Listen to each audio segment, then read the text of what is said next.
What's going on, guys? We're back once again. We're going to be discussing another horror movie today. We're going to be discussing Roadkill. Came out in 2010. Was able to watch this on Tubi. You guys can watch this on Amazon Prime. You guys can watch this on Roku channel. If you have not seen this film, again, it's an older film. You can tell it's an older film. It gives a little bit of an older feeling.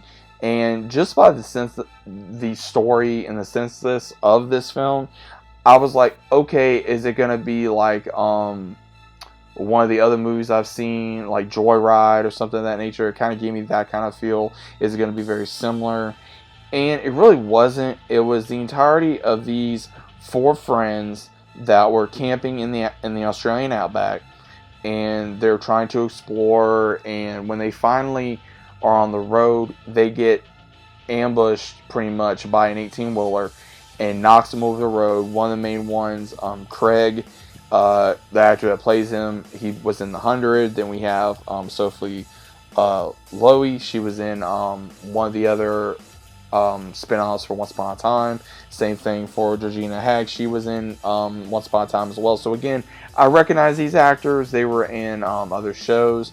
But the entirety of the movie is, okay, why exactly were they run off the road? So they were trying to figure out exactly why they were running off the road. When they finally do come across the 18-wheeler that did run them off the road, they do not see the driver. And when they finally figure out, okay, the car is totaled, so what do we do? And again, my way of thinking, if I was in that situation, was, okay, let's take the 18-wheeler and just go straight and then find a town or something, get my buddy to a hospital, something like that, what common sense would give you to do, right?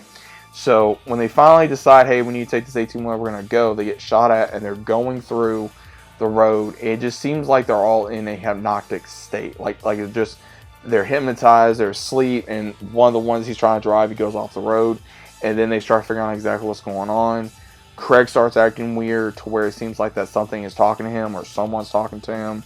One of the other characters, Marcus, he goes with his girlfriend, try to figure out another way, and it later gets figured out that his girlfriend got with Craig, and he was able to forgive him, but not his girlfriend.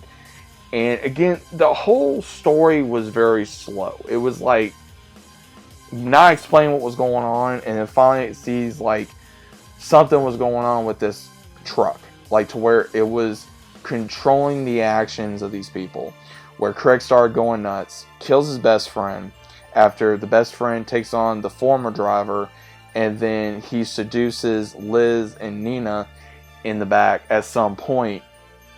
And by the end of this film, I was like, what the hell did I just watch?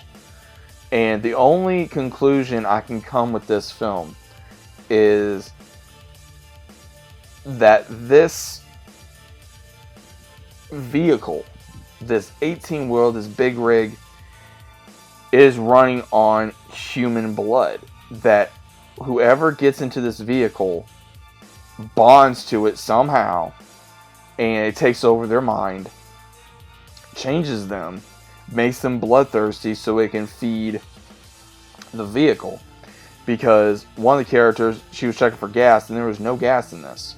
And they go in the back of the rig, and they see one of the trailers that they're hauling, and they see that it has some type of machine back there that's being pumped through the back and through the chambers and everything to make the vehicle run.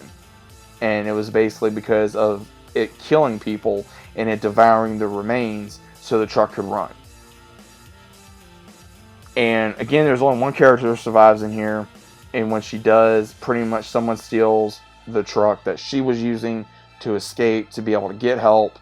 Didn't go the way she planned, and then someone steals the truck out from under her, and it's just like the process just recycles and goes over again.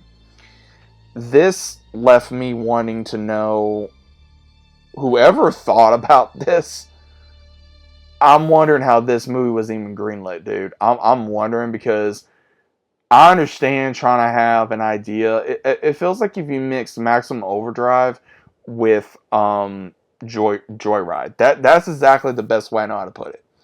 This movie, I would say, if you want a horror movie to watch, guys, don't waste your time on this movie. I'm going to be honest. Do not waste your time on this movie.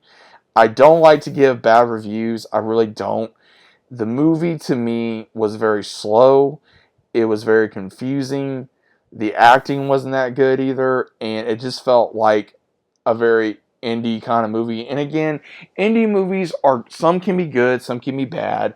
And again, I can understand, this being an older film, and sometimes they can be good, sometimes they can be bad, no matter what year it's in.